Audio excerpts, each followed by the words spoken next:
أعوذ بالله من الشيطان الرجيم. بسم الله الرحمن الرحيم.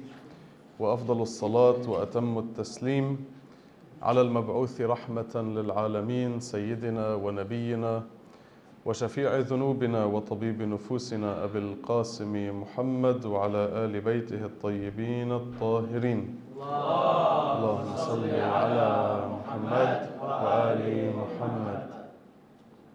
My dear brothers and sisters, Assalamu alaikum wa rahmatullahi wa barakatuh. اللهم اجعل ما نقوله ونفعله خالصا لوجهك الكريم.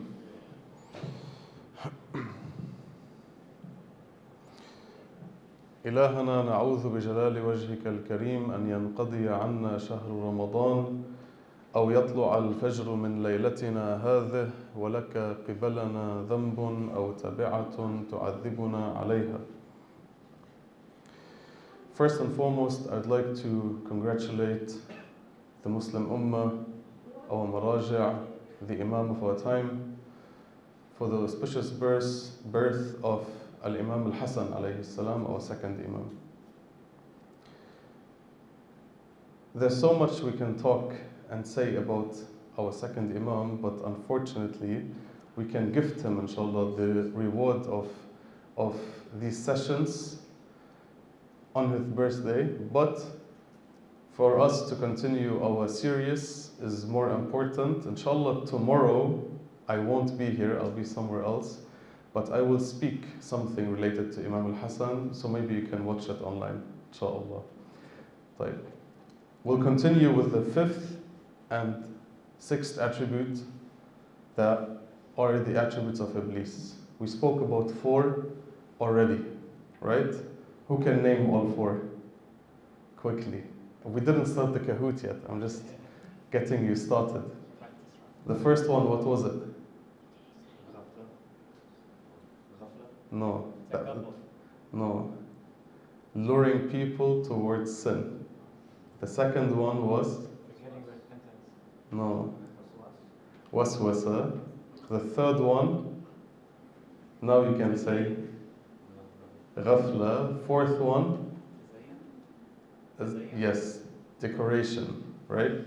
Like the fifth one today is creating enmity between people, right? And like you're used to now, we'll start with the verses that speak about this and then I'll explain, inshallah. In Surah Al-Ma'idah, verse 91, the Quran tells us, إنما يريد الشيطان أن يوقع بينكم العداوة والبغضاء. The shaitan only desires to cause enmity and hatred to spring in your midst or among you, whatever you want to translate it with. In Surah Al-Isra, verse 53, the Quran tells us, وَقُلْ لِعِبَادِي يَقُولُ الَّتِي هِيَ أَحْسَنُ إِنَّ الشَّيْطَانَ يَنْزَغُ بَيْنَهُمْ إِنَّ الشَّيْطَانَ كَانَ لِلْإِنسَانِ عَدُوًّا مُبِينًا. Surely Shaytan sows dissensions among them. يَنْزِغُ بَيْنَهُمْ, hatred, kuruh. And this is one of the main problems that we have in society in general and even in our own rows. We have this problem. Hatred. We don't want the good for each other. Everyone wants to be successful on his own, right? If somebody is successful, you're like, he's successful. How can I be like him? Or how can I be better than him or better than her, right? We don't have the mindset of the community. We think about ourselves as individuals and I want to be strong. I want to make it. I want to be rich. I want to travel. It's always us as individuals, not us as a community. And this goes against the spirit of Islam, the spirit of being a Muslim, right? Because if you think about it, people used to ask me, like, how do you travel to these countries? Do you know anyone there? I told them, no, I don't know anyone there. But what allows me to go there is that we're all united under the name of Islam, under the name of Al-Islam, which is peace, right? Or Taslim, which is devotion, right? So I go because I know I'm going to be safe. al-Islam min as-salam, whatever you want to call it, I'm going to be safe. Or elsewise, I don't know anyone. I don't have my bodyguards. I don't have anyone who's with me. I just go because I know that there's Allah, there's safety, there's Muhammad wa Ali Muhammad, so I feel safe, so I can go. And this is the spirit of Islam. We are one. We are one body. You read the narrations. I'm sure you heard them or you read them. Al-Muslimin kal-jasad al-wahid.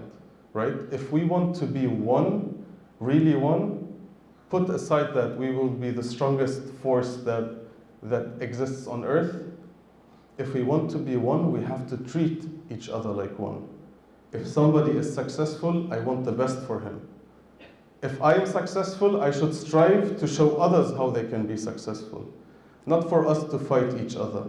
Not for us to compete with each other. Instead, let us support each other so that we can be strong. But the mentality we have is, oh, somebody opened a shawarma place and that's successful, I will open a shawarma place right next to him, right? So I can be successful. Why? Why don't you just cooperate and work together and just study the case, study the region you're in, and be like, all right, you know what, we have a shawarma place here, you want to open one? I will help you open that place so you can be successful in your area.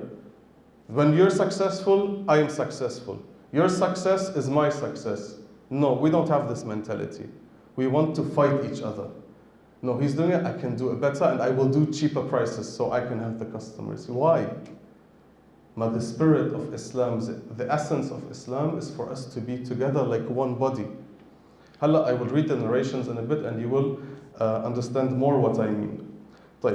So, hatred and envy don't benefit us as a community.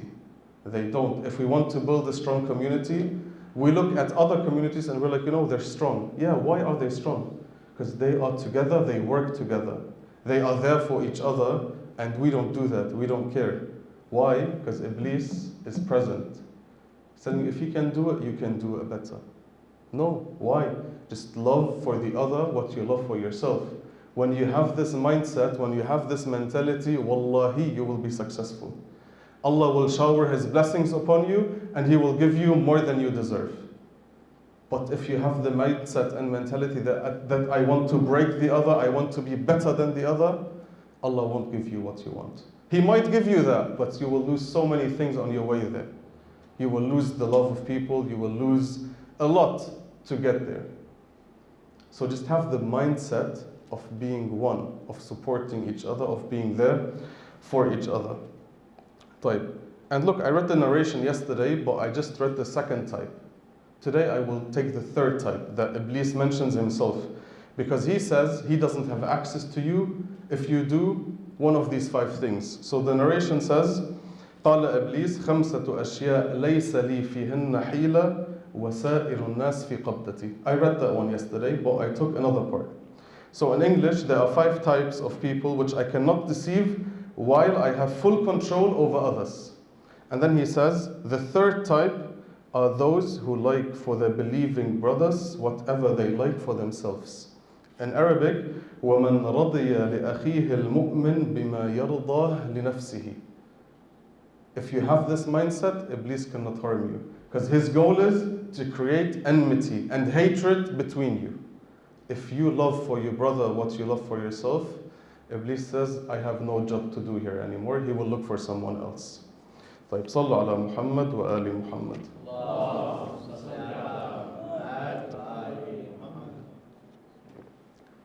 Even Imam Ali alayhi salam, in one of the narrations, Imam Sadiq alayhi salam, he says, يقول إبليس لجنوده. So Iblis commands his soldiers, the other devils. What does he tell them? ألقوا بينهم الحسد والبغي فإنهما يعدلان عند الله الشرك. So Iblis tells his soldiers, cast envy and rebellion among them, for indeed in the eyes of God these two are equivalent to associating partners with him, shirk. Why? Because this weakens us. Why? Because we won't be as strong. If we were together, we're 2 billion Muslims, right? If we were all one hand, we could change the world. We could rule the world in a good way, in an Islamic way. right? We don't need hatred, especially during the times of Shahr Ramadan, especially now. We don't need to come and highlight, they are bad, we're good, they're this, we're that. Especially now, since everyone is attacking us as Muslims, right? We need to be one, and we need to be for each other. طيب. So Iblis, his fifth attribute is to create enmity and hatred between us. What's the solution? Like I already said, we need to shift our mindset from going to the individual mentality to the community mentality. Because regardless of how successful you are as an individual, okay, in a group, in a community, if you are all successful, you will be way stronger. And there's only so much you can reach on your own, but if you're strong as a community, you can reach way higher goals and way stronger achievements. And we have to learn to trust each other, to be there for each other. We don't have this real brotherhood where I can say, all right, I can trust my brother blindly. No, we always have these doubts and these shukuk.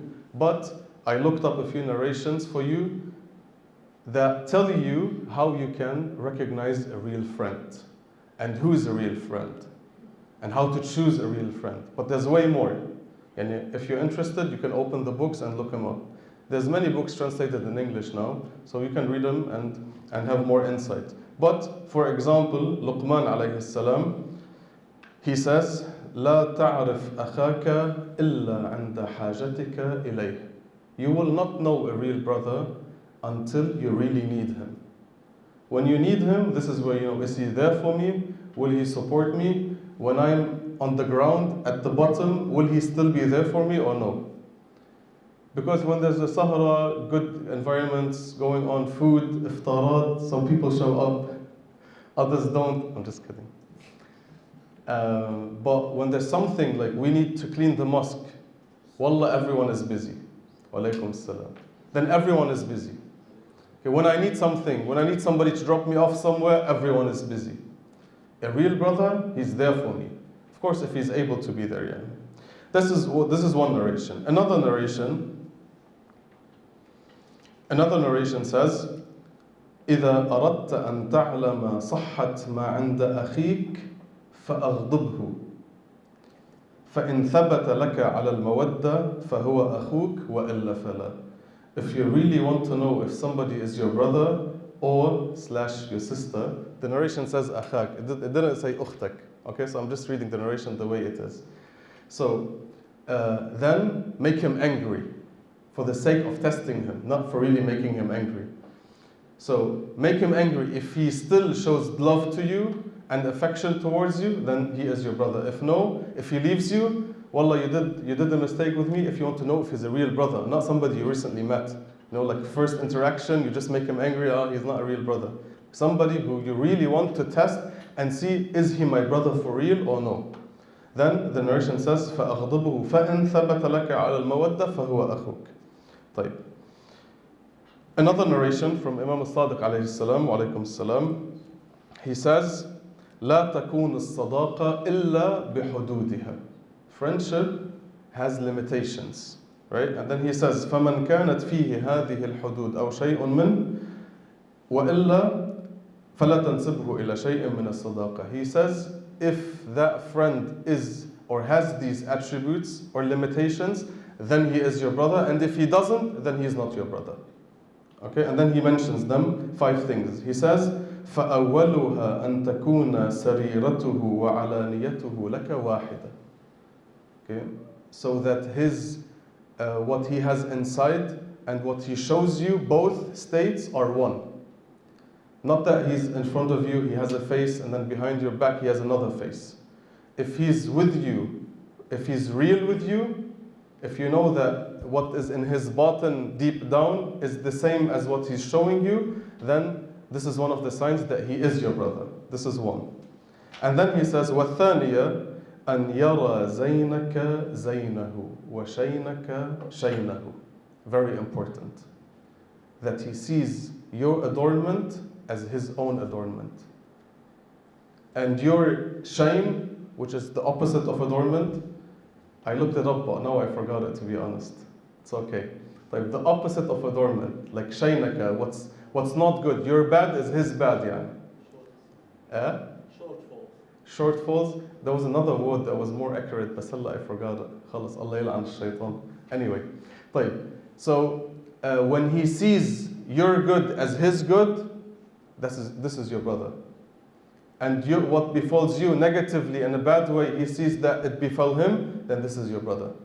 Because he cares about you, you see each other as one. This is a real brother. If he just says, oh, you know what, look what happened to him, like, alhamdulillah, it's not me, la, then he's not a real brother. Like, you ride the high waves and the low waves together. This is a real brother. Third one, أن لا تغيره عليك ولاية ولا مال. That money and power do not change him. If they change him, now he's poor, he's good with me. When he has a bit of money, khalas, he's gone. He's somewhere else. Wallah, he used to show up in the mosque. Where is he now? Khalas, he has money now. He doesn't care to come to the mosque. He doesn't need Allah. He doesn't need us. We're not in his level anymore. He's somewhere else. Like the fourth one, لا يمنعك شيئا تناله مقدرته. That he does not prevent anything from reaching you that is under his power or under his control. He has his connections, he has his network, he's a real brother, he will share that with you. He will help you. Now you tell you know what, I can't give you that, like confidentiality issues, problems, blah, blah, blah, right? He shares them with you because you're one, because he sees you as one. The last one, he says, وَالْخَامِسَ وَهِيَ تَجْمَعُ هَذِهِ الْخِصَالِ. The fifth one, which gathers all of these things, is أَنْ لَا يَسْلِمَكَ عَنْدَ النَّكِبَاتِ. That he doesn't leave you during hard times. If he leaves you, then he's not a real brother.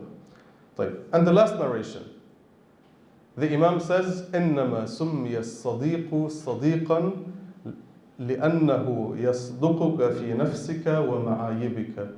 And this is the most important one.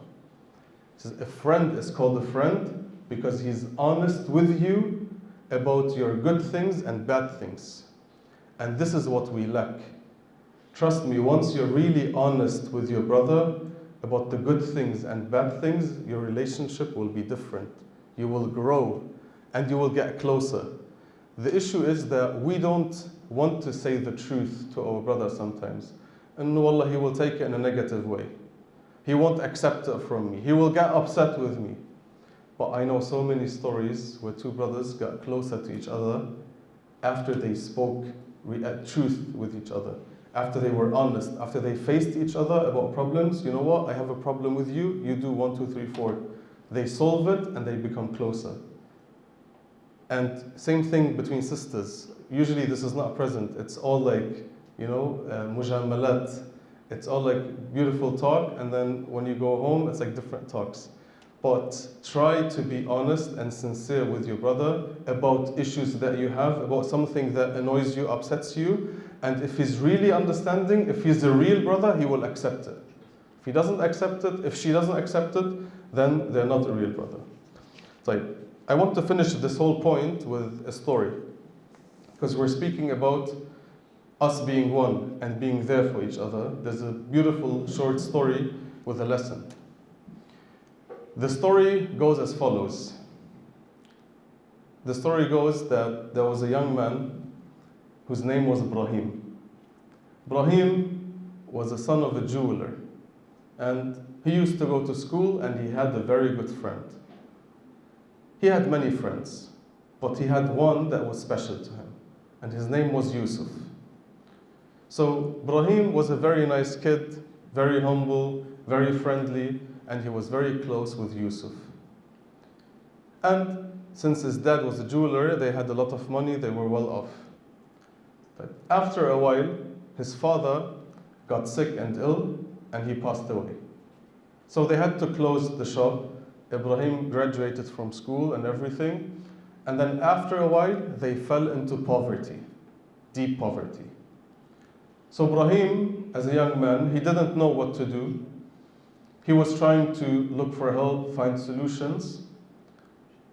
And then he remembered his old school friend, Yusuf. So Ibrahim thought, let me go look for Yusuf and see if he can help me, if he can show me support. Because a few years passed already, Yusuf went to another village, he moved to another village and he lived there. And Ibrahim had heard that Yusuf now is very well off, he's very successful, he has money, etc. So he thought to himself, Khalas, I have no one but Yusuf. Let me go see him and inshallah he will be able to help me since we have an old friendship. So Ibrahim went to meet Yusuf, and then when he reached the house of Yusuf, after asking where he lives, etc., he reached the village, the castle of Yusuf, and then he spoke with the guardians. And he told them that I would like to meet Yusuf. They told him, give us a minute, we'll get back to you. They went up, they saw Yusuf, they told him there's somebody down there, his name is Ibrahim, he's claiming to be a friend and he wants to see you. Yusuf, he went to the balcony, he opened the veils, the whatever, the sheets, and he looked down, and then he saw Ibrahim with torn clothes, dirty, not clean, like he's looking miserable. So he told his guardians, I don't want to see him, send him back. So the guardians went down, they saw Ibrahim, they told him, you know what, like we're sorry, Yusuf cannot, like he doesn't have time to see you. Ibrahim was shocked. Like, I made all this way here to see him, to ask him for support. He was my friend in school. Now he doesn't want to see me. He doesn't want to show me any support, any help. He was shocked. He walked away, and his thoughts were just going left and right. Like, the last thing he was expecting is for Yusuf to send him away. So on his way back to his village, frustrated, sad, in deep grief, he couldn't accept what happened. So when he reached his village again, he saw an old man walking around in the middle of the village, and he looked confused. So Ibrahim, as kind as he is, he went to approach the man. He told him, can I help you? You look like you're looking for something, you're confused. He told him, yes, actually I'm looking for Yaqub. Yaqub is Ibrahim's father. I'm looking for Yaqub because he has something that he gave me that belongs to him. He told him, I'm his son and my father passed away. So then the old man told him, but you know, there's something that I need to give you because it belongs to your dad. He gave it to me a few years ago.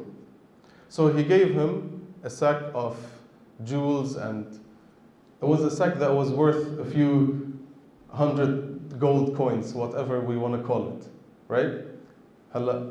Ibrahim was shocked, and he got an amount of jewelry and stones that were very expensive. So he took them and he looked at them and he's like, all right, I'll take them. But he didn't know where he could sell them because no one had the amount of money to buy them off him. So he just took the bag and he wanted to go home. On his way home, subhanAllah, he meets an old lady. That old lady tells him, you know what, I'm looking for some nice jewelry. Do you know where I can buy some? And then he's like, Allahu Akbar, what's going on? He took his bag and he told her, you know, I have these if you're interested.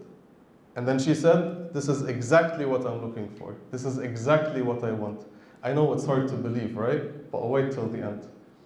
So she said, I'll buy them off you. She gave him the money and he went, and they were rich again. They were well off again. He opened a new store, a new business, and they had money again. After a while, after everything turned out to be good at the end, he remembered his friend Yusuf. And he still had it in his heart, and he said, I want to go and I want to meet him and I want to face him. Because I thought he was real, but he's not. So he made his way back to Yusuf, but this time dressed well, with nice clothes. He was looking good, smelling good. He's like, I want to see him now.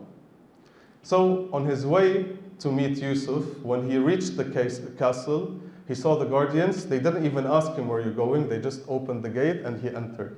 He's like, now they opened the gate immediately because I'm rich, because I look good, because I smell good, etc. He went and he saw Yusuf.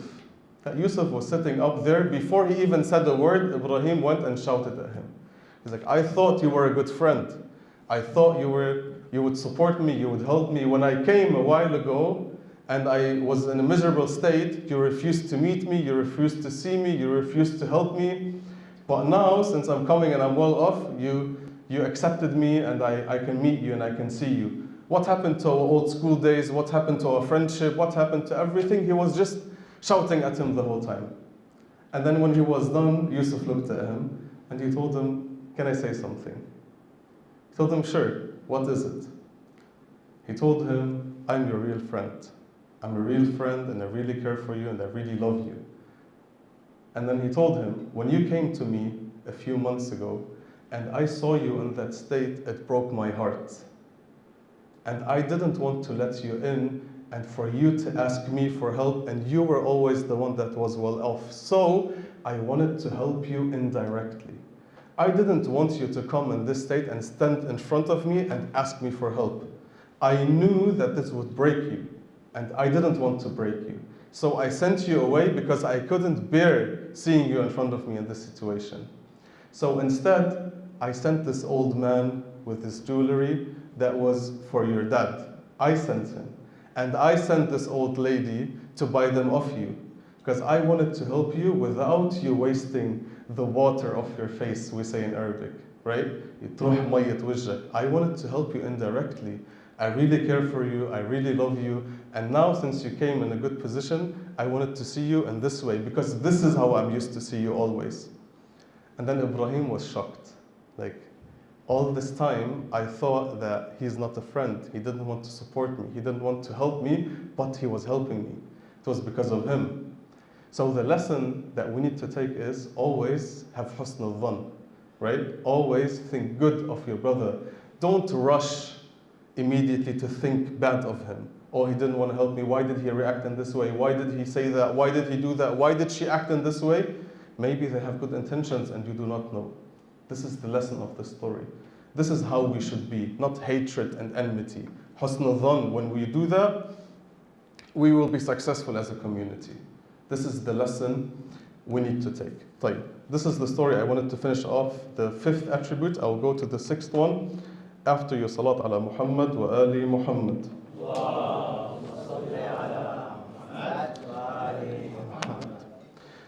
Attribute number 6. Iblis changes Allah's creation according to the Quran. Right? In Surah An-Nisa, verse 119, we read, وَلَأُضِلَّنَّهُمْ وَلَأُمَنِّيَنَّهُمْ وَلَآمُرَنَّهُمْ فَلَيُبَتِّكُنَّ آذَانَ الْأَنْعَامِ وَلَآمُرَنَّهُمْ فَلَيُغَيِّرُنَّ خَلْقَ اللَّهِ. This is the part. فَلَيُغَيِّرُنَّ خَلْقَ اللَّهِ. In English, he says, and most certainly I will bid them so that they shall alter Allah's creation. They shall alter Allah's creation. When you look at the narrations, the Imam says that he means with khalq Allah, Allah's creation. The Imam says he means the fitrah. He wants to change your fitrah. Fitrat Allah, التي فطر الناس عليها. طيب. So this is one of Iblis' main goals, to change that. When it comes to the fitrah, to your nature, we need to know what is al-amr al-fitri. What is al-fitrah? What is my nature? And how do I know if something is of my nature or no? Because you can just claim that this is fitrat Allah. But how do I know that this is something that belongs to my fitrah? So the scholars say that you need to take something, and if that thing applies to every human being, regardless of time and space and country and culture and habit and money and wealth, etc., if that applies to every single human being, then this is Amr Fitri. Then this is your nature, right? Because it's not limited to a time, to a space, to your culture, to your knowledge, to anything else. If there's something that is similar, that applies to all of us, regardless where we are, regardless where we live, regardless of this time and age, then this is Amr Fitrawi, right? I'll give you a few examples. And there's one you won't like, Okay, especially women, they're not going to like it. But just an example, so I have to mention it. طيب. The first example that applies to us as human beings, regardless if you're male or female, is the love that we have for perfection. The love for perfection is something that is similar between all of us, regardless of time, space, country, culture, race, etc. We all love perfection. We all seek perfection. Whatever it is, just put aside how you define perfection. We all seek perfection. We have this in our fitrah. This is how it always was, and this is how it will always be. I can prove that to you, but that would need another whole lecture. Just take it as we say in Arabic, asl mawdu'a. Just take it like that from me now, right? The love for perfection. I can give you another more clear example that only applies to females mostly.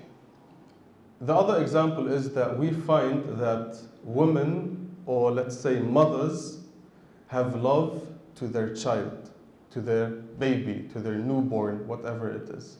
There are some exceptions, but we find that every mother has love for her child. Every mother, okay? Regardless of time, space, race, country, language, color, etc. We find that throughout the years, women, mothers, even when it comes to animals, they have love for their child. It is their nature. This is how Allah created them. It's built in, it's within them, right? So this is their nature. There's always exceptions. There's always some who don't like their kids, but because they have changed their fitrah, right? They have covered their fitrah. But their real fitrah, their essential fitrah says that you love your child, right? طيب. The third example that applies to men that women don't like probably is that we find that men, if they had the ability, they could love more than one woman, right? Let's say it like that in a nice way. They could love more than one woman. We find that this applies regardless of time, space, generation. Every man is like that. Every man. It is in his nature, and Allah created him in this way. The men are smiling, the women are like, don't bring this sheikh ever again. Okay? But this is in his nature. This is why Allah is saying, like, you can marry up to 4, right? No one's going to do that, don't worry. Men are struggling to marry one woman nowadays, but I'm just saying, it is in his nature. This is how Allah created him. This is one of his fitras. I'm not saying you have to do anything. I'm just telling you how Allah created us, all right? Sallallahu ala Muhammad wa ali Muhammad. So Iblis wants to come and change that fitrah. He wants to change it. And one of the points that belongs to our fitrah is, this is what our scholars say, التوحيد. فطر الإنسان على التوحيد. You have it in your fitrah that you believe in Allah. It is deep inside you. This is why the Imam, when he speaks about the man and he tells him, were you ever on a ship and that ship broke down, and in this moment, did you have hope in something? And he tells him, what was it? And he tells him, yeah, I had hope in something that could help me. And he tells him, yes, this is Allah, this is your fitrah, because you have it there. It is in you. When you're on a plane and you hear some weird noises, you think, okay, I need somebody to help me. This is your fitrah. In this moment, you go back to your creator. You believe in a higher power that could help you, that could rescue you, right? And the Imam tells him, this is your fitrah, because you were born into this fitrah. And only now, recently, we find that people are atheists. If you look back in history, right, take 70 years and back, we had people who were mushrikeen. Mushrik is not atheist. Mushrik means he has associated a partner with Allah Azza wa Jal, right? So they still used to believe in Allah. But they had mushrikeen. They would worship an idol, believing that this idol can give me rizq and provide for me. They were mushrikeen, but the concept of somebody being an atheist is just stupid. Because there is no real cause. There's no effect without cause. No one can deny that. No one can deny that. So the idea of being an atheist and believing in nothing is not really smart, to say it in a nicer way, because we're in Shahr Ramadan and we have to be nice, okay? But if you look in the Quran, they were always mushrikeen. Back in the day, they used to worship the cow, they used to worship a stone, the sun, whatever it is, they were mushrikeen. But atheist is new. It's been only recent, the past few hundred years, that it's become a worldwide thing. Like, I'm atheist, and he thinks he's cool. Like, I'm atheist, brother. Like, all right, good for you. I don't want to have your stupidity, all right? So, we were born, our fitrah says that you have tawheed, you have it in yourself. طيب, صلوا على محمد وآل محمد. طيب, there's one more point related to Iblis, and then I will finish off, and then we can turn this off, and I want to say something. طيب. The last point is, if I want to summarize Iblis's problem in other words, and look at it from a different perspective. Well, this is very important, okay? Iblis's issue was that he didn't have obedience towards Allah. There's a big difference between obedience and the acts of worship. In Arabic, there's a big difference between ibadah and ubudiyyah. Massive difference. Ibadah is like salah, sawm, khums, hajj. This is ibadah. Obedience is ta'ah, that you obey, that you listen. Iblis's problem was that he didn't have obedience. And what we want to have and achieve is obedience. And sometimes obedience requires that you do not worship. Sometimes obedience requires that you do not worship. How? Sounds weird, right? Like al-ubudiyya fi ba'd al-ahyan taqtadi an la ta'bud. How? If somebody is older, right? Or a woman is pregnant, and the doctor tells them, you are not allowed to fast because it will harm you. You still find people who say, but I want to fast. Why? Because shar'an, from a fiqh perspective, if the doctor tells an old person or a pregnant woman, and that doctor is trustworthy and he knows his stuff, etc., right? If he tells that person that fasting will harm you, you are not allowed to fast. Allah will not accept it.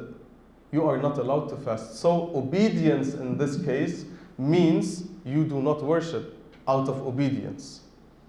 Even those who left with Imam al-Hussein Karbala, some of them left Imam al-Hussein because they wanted to go back perform Hajj. But obedience in this case says you go with the Imam of your time and you do not go to Hajj. Okay? If somebody is drowning and there's only 2 minutes left for Salah, it's either you pray or either you go rescue them. You save their life. Obedience says you go rescue their life. You don't pray. You make it up. It's fine. But some people, they have the love for ibadah. They just want to pray. They just want to fast. Even if there's something else that's more important, like the examples that I mentioned. Right? So we need to raise ourselves to have obedience, not be lovers of ibadah. I'm not belittling any act of ibadah, yeah? I hope you understand what I'm trying to say. It's like Iblis, when Allah told him, prostrate to Adam, he told him, no, I will prostrate to you. I will do ibadah for you, like no one else ever did. Remember the narration?